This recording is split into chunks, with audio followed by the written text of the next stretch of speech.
آپ نشر البلاغہ پڑھ لیں، آج کی رات کا صحیح کل جا کے پڑھ لیں۔ نشر البلاغہ میں امیر المومنین کی جو وصیت ہے امام حسن اور امام حسین کے نام، جا کے ذرا کھول دو، ذرا کھول کے دیکھیں تو صحیح کہ امیر المومنین نے کیا کہا ہے۔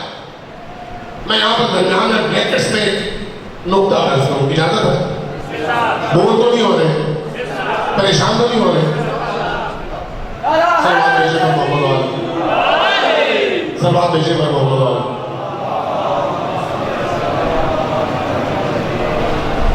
میں مختصر کرتا ہوں، ایک دفعہ پھر سلوات بھیجے پر محمد والا۔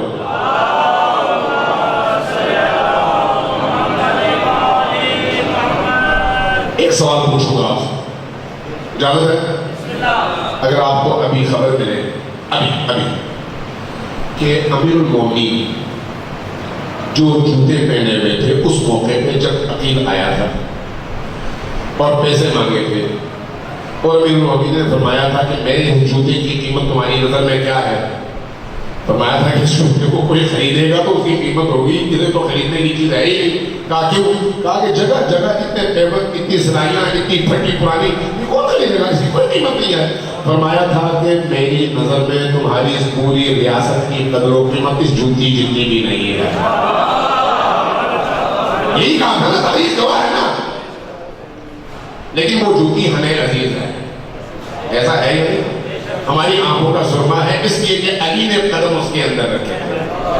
اگر آپ سے کہا جائے کہ علی کی وہ جوتیاں آ رہی ہیں نجف سے، مل گئی ہیں اور آج اس کا دیدار ہوگا، تو آپ کی کیا کیفیت ہوگی؟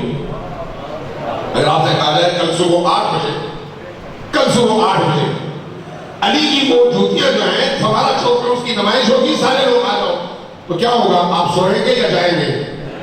جی جائیں گے۔ کیوں جائیں گے؟ اس لیے کہ علی کے جوتوں سے محبت ہے، ایسا ہی ہے۔ اب ایک اور سوال ذرا غور کیجئے، علی کی نظر میں وہ جوتی اہم ہے یا علی کے خطبے اہم ہیں؟ علی کی وراثت وہ جوتی ہے یا علی کا بیان ہے؟ علی کی وراثت جو علی کے شیعوں کے لیے رہ گئی ہے وہ بے قیمت جوتا ہے یا پھر علی کا کلام، علی کی تعلیمات اور علی کے جملے ہیں؟ کون سا ہے؟ علی کی زندگی کا حاصل، علی کی زندگی کا حاصل آیا وہ جوتی ہے یا پھر نہج البلاغہ اور علی کے خطبے ہیں؟ جی کون سا ہے؟ تو ہم میں سے کتنے لوگوں نے جا کے علی کے خطبوں کو پڑھا ہے؟ کتنے لوگوں نے جا کے علی کے خطبوں میں سے کسی ایک خطبے پر غور کیا ہے؟ کتنے لوگوں نے جا کر علی کے اس کلام کو ایک دفعہ ابتدا سے انتہا تک پڑھ کر سمجھنے کی کوشش کی ہے کہ علی مجھ سے کیا چاہتے ہیں؟ پھر ذرا بتائیے کہ ہم اہل بصیرت ہیں یا نہیں؟ ہم کیا کر رہے ہیں؟ ہم کس کو مان رہے ہیں؟ اب ذرا غور کیجیے گا کہ علی جو چاہتے ہیں وہ کیا ہے؟ علی چاہتے ہیں کہ علی کی بصیرت لوگوں میں عام ہو۔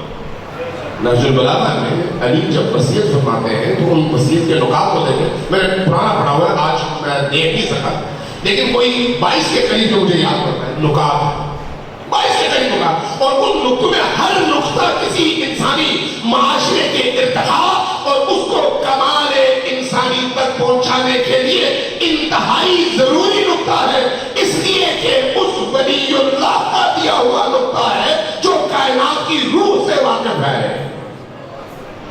اور اس میں ایک جگہ کہتے ہیں اللہ اللہ، تمہیں اللہ کا واسطہ، اللہ کا واسطہ رسول کریم کے ان مقدس صحابہ کا احترام کرو، مقدس صحابہ کا احترام کرو۔ تو کیسے ہو سکتا ہے کہ ہم رسول کریم کے مقدس صحابہ کا احترام نہ کریں؟ یہ کیسے ہوتا ہے؟ لیکن جن کو قرآن ناپسند کرے یا جو قرآن اور اہل بیت کے مقابلے میں کھڑے ہو جائیں وہ پھر مقدس نہیں رہتے، یہ واضح ہے۔ اس لیے ہمیں ایک اپنی سوچ اور اپنی فکر بالکل واضح کرنی چاہیے کہ ہم کہاں جا رہے ہیں. غور کیجیے گا, علی نے ہمارے لیے وراثت میں کیا چھوڑی ہے؟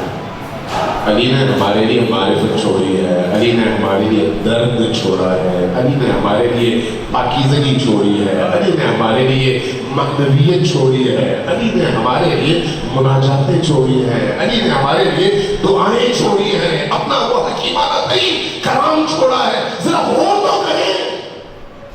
ان راتوں میں جانے ایک دفعہ دعائے ابو حمزہ صومالی تو پڑھیں, ایک دفعہ جا کر مسجد کوفہ کی وہ مناجاتیں تو تنہائیوں میں پڑھیں جو علی پڑھتے تھے.